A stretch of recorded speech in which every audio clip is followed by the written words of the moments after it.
up, everybody? It's your boy Kill-Dill here. We got some more Kill-Dill coverage. We got some news stories to go over for this past couple weeks of gaming. I think it's been like 2 or 3 weeks since I posted one. So we'll just hop right into it. I hope everybody's having a great Monday, and I hope you have a blessed week. So first of all, we got Xbox servers and PlayStation Network have an outage. So basically, we had some issues with the PlayStation Network last week, and then Xbox kind of followed suit with multiple reports of people just having issues trying to connect online, things of that nature. I think a lot of people were also getting affected with their digital purchases, trying to download them, I believe, and also just, in general, trying to connect online. So we'll read a little bit and kind of go into it. This is coming from Eurogamer, but the headline says Xbox service is down with outages, meaning players can't play any digital or physical games after similar PlayStation Network issues last week. Welcome to the digital era. Yeah, so basically it's let's get right here. It says basically Xbox Live service page currently shows the account and profile, store and subscription games and gaming having issues. Hold on, let's give me a bunch of pop-ups. Apps and mobile services are all down with major outage. Other parts of the online infrastructure, such as multiplayer and cloud-based games, as well as some functionality like sharing screenshots, captures, and seemingly untouched by the outage. In practical terms, this means users may, per the warning, struggle to do the following: sign in, view games in the store, play downloaded games, disk-based games, and backwards compatible games, and launch the Xbox mobile app. And it shows a little screenshot right here of from the Xbox status. It's got the red X on account and profile, store and subscriptions, gaming, apps and mobile. Online safety and family, friends and social activities, sharing and broadcasting were all green with the green check. So they were, I guess those were still working. But yeah, so basically some users are encountering errors while attempting to sign in, see your game library, or launch games. Engineers are now working on the case, but it's currently unknown if this will be a quick, easy fix or something that will last longer. Yeah, so basically that was it being affected by, that was Xbox having issues. Both PlayStation and Xbox are happening just as the gaming communities reckon with the idea of all digital future. Yeah, so it basically just goes on to kind of foreshadow about the impending all digital future. There's some rumors I saw that maybe Anonymous hacked them and stuff like that, maybe as a kind of a, them kind of with all the outcry of going all digital, maybe they had a hand in it. Who knows? My take on it is, physical games are affected as well, because as you know, a lot of these physical games, they're not really physical games in a sense. You put the game in and it, downloads the files necessary for server-side, kind of checks for licensing, all that stuff.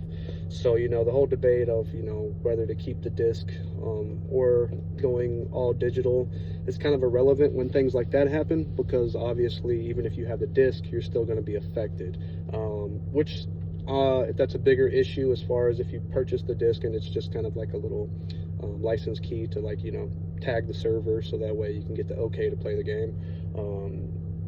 I like the old school days. Obviously, I'm unk, so I like to have a disc that has the game on it, cartridge that has the game on it. You put it in your console, regardless if you're on the internet, you can play. But obviously, that's been a thing for a while now. So yeah, it sucks, that, possibly in the future when we have, this all complete digital, you need to have the license, you need to ping the server to play, like you can't even play offline.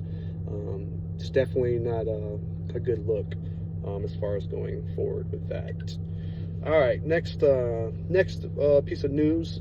Speaking of kind of going all digital, there's a rumor that Sony has, well, I guess it's not a rumor. Sony patented outlined an experimental PlayStation controller concept featuring no physical buttons, instead using a touch-sensitive surface with customizable digital virtual inputs. So yeah, so not only are we going to get all digital games, but we're going to get all digital controller. Who needs physical buttons when you can touch everything like a touch screen? Cool. I'm not a big fan of that. I guess I have to see how it's going to be implemented. Maybe I will, change my tune on that. Who knows? I'm not. I'll be the first one to say if I'm wrong or my opinion's off base. Have no issue with that. But yeah, I mean, knowing PlayStation, I mean I've always kind of liked their designs with a lot of their stuff. I'm not saying everything is always hit, but for the most part, they definitely got a vision. And it'd be cool to kind of see what the concept of that. I know, like, I want to say the early Steam machines or whatever, like the Steam controller, didn't have physical buttons, kind of like the little touchpad. I didn't really like that. I like the more tactile feedback. So maybe there's a world where we can kind of implement something where it's a touchpad, but also somehow gives you that physical tactile feedback. That would be really cool. I'm trying to make this one a little quick. I've made a little, the rest of the one's kind of longer, the Kill-Dill coverage videos, so I'm going to try to run through these. In other news, something that's really cool, in the modding community, GTA San Andreas has got a mod where basically you have 3 portals on Grove Street where you can enter into Vice City, Liberty City, and I guess another part of San Andreas. So that's pretty cool. I think the modding community never, it always surprises me what they cook up next. So that's probably why, obviously, everybody, and this is something that Rockstar's always done when they've released a new GTA. It usually hits consoles first, as of like after, I want to say GTA 3. I think the early ones were on PC before. I don't know. It's a long time ago, and I don't feel like looking it up. Fact check me on that, y'all. But yeah, anyways, yeah, so as we know that GTA is like dropping in like a little over 100 days, and it's going to be on Xbox and PlayStation consoles. So it would be cool to see in a future where when GTA 6 hits PC and they mod it to where you can kind of step into, Liberty City with Nico, and then jump into GTA 5 with Trevor and CJ and Michael. That'd be pretty awesome. That, and I've talked to my friend about this not too long ago. I'd like to see once GTA 6 hits the PC and the modded community gets their hands on it, to just basically add Liberty City and San Andreas to the map of Leonidas, which is basically going to be like Florida. So that'd be cool. Just kind of like, because I know originally GTA 6 was like codenamed GTA Americas, and they were going to try to do a bigger somewhat map that included parts of South America or something like that. Maybe in the future one day we'll get like a Google Map version of GTA where we can just kind of go all over the planet. Who knows? That'd be cool. But anyways, yeah, cool stuff from the modding community. They're always doing some really cool stuff they're cooking up. And then apparently, like in that mod, they have like an in-game television where you can kind of play the game too. So if you don't want to jump through the portal, it might be 2 separate mods, but still cool stuff. So let me see what else we got going on. There was a rumor too that I believe Xbox consoles have actually kind of had a increase in sales, which is surprising because they've been getting crushed this whole generation and the last generation. But my take on it is, I think, kind of tying into the last story about GTA, as far as GTA 6, I think a lot of people are realizing that GTA 6 is getting close to launch, so they want to get their entry into that, and Xbox Series S is definitely the cheapest way to get into GTA 6. Albeit though, now I think they're like $500 when they used to be $300 at launch, so still pretty expensive by the time you get a Series S brand new, and GTA 6 you're still paying like, ballpark like $600 something. But hey, that's the cheapest way you get in there, unless you buy like a used Series S, because I know on the resale market they go for sometimes like I picked up a couple of them for like $125, so you can get them pretty cheap if you just keep looking.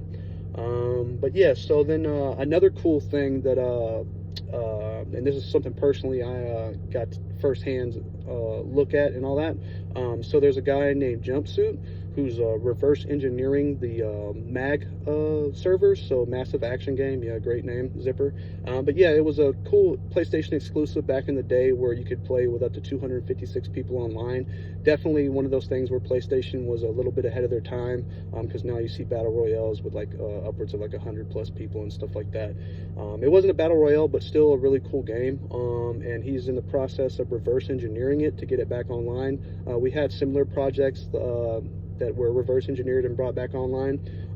So I actually got notified by somebody on the page, and joined the Discord, and hopped into one of his live streams and got to chat it up with him a little bit. about the whole process, and he was talking to me about it and stuff like that, and it was really cool stuff, man. He was actually actively working on it when I got to check it out. So shout out to Jumpsuit and all the work he's doing. You're a legend, man. Keep it up. I can't wait to hop on to MAG when they get the servers back online. It's going to be awesome to see if we can get 256 people in one match. So SOCOM community, I'm talking to you. I know there's like 100 or so y'all active usually on the weekends. Maybe we can get kind of like a, get together and hop in there to kind of, help increase that player base so that we can get a real good feel for what it was like. And I think it's just awesome for game preservation, for a lot of the younger generation who are unaware of these games. There was definitely a different time when PlayStation was being a lot more ambitious and taking risk. So that was pretty cool. It was definitely a very large scale project. Unfortunately, Zipper got shuttered not too long after that, with SOCOM 4's abysmal release, with the PSN outage going out then, but that was more for like 3 weeks and we couldn't play it at all. But anyways, cool stuff. Keep it up, Jumpsuit. You're doing the Lord's work, brother. And then also we had Halo Campaign Evolve dropping to very positive reviews, getting a very good reception. I'm still salty that we don't have any competitive multiplayer in it, even split screen. Definitely a miss on my part. I wanted to play Halo in Unreal Engine 5 with a PvP and see how that goes. So teammates, I'm going to be team killing you. I want to see some of those mechanics. But yeah, it's also on PlayStation for the first time. Definitely strange. I'm hoping maybe they get Master Chief Collection on PlayStation at some point in time. That would be really dope. And then maybe see some Nintendo Switch ports in the future of anything Halo. I know we got Gears of War, I believe, last year, or sometime later this year, something like that. I picked it up on PlayStation 5 just for the novelty of it. To see that Xbox Studios logo boot up on my PlayStation was definitely pretty interesting.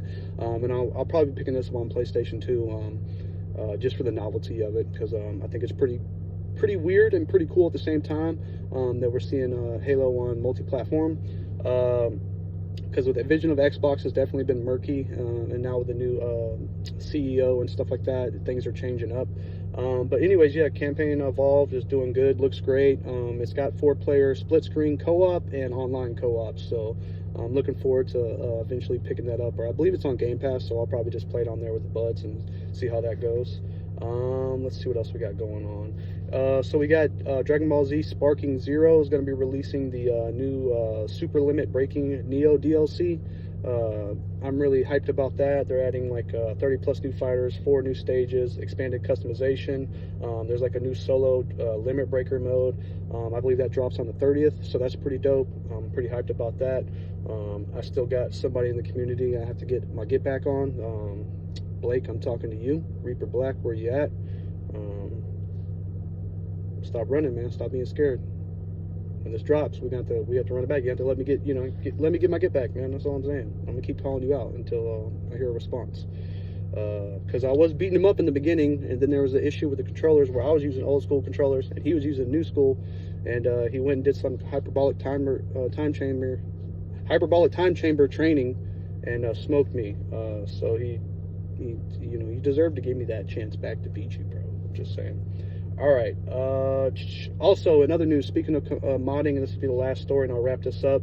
There were some crazy people out there who apparently they got they got Xbox Cloud Gaming working on the PlayStation Vita. So the PlayStation Vita in 2026 may be a viable way to play Game Pass Cloud Gaming. Cool stuff, man. I really wish PlayStation wouldn't have dropped that support for the hardware. It's unfortunate that the Vita store and the PS3 store is getting shut down, but it's good to see that the modding community is still keeping these things alive. I'm all for that, and I still need to pick up another Vita and hack it and mod it and jailbreak and all that good stuff, and I'm definitely I want to check this out when I get to that point. But yeah, I appreciate y'all tuning in. If you haven't already, consider dropping a like, follow, comment, share, all that good stuff. I'm trying to get my YouTube going. I'm just old school at it. Good Lord, what the hell was I about to say right there? Old school status unk. And I'm always on Facebook, but I'm trying to get my YouTube going and stuff like that. If you haven't already joined the Discord, y'all have a great week. I tried to make this video short, and here we are at 15 minutes. Peace, y'all.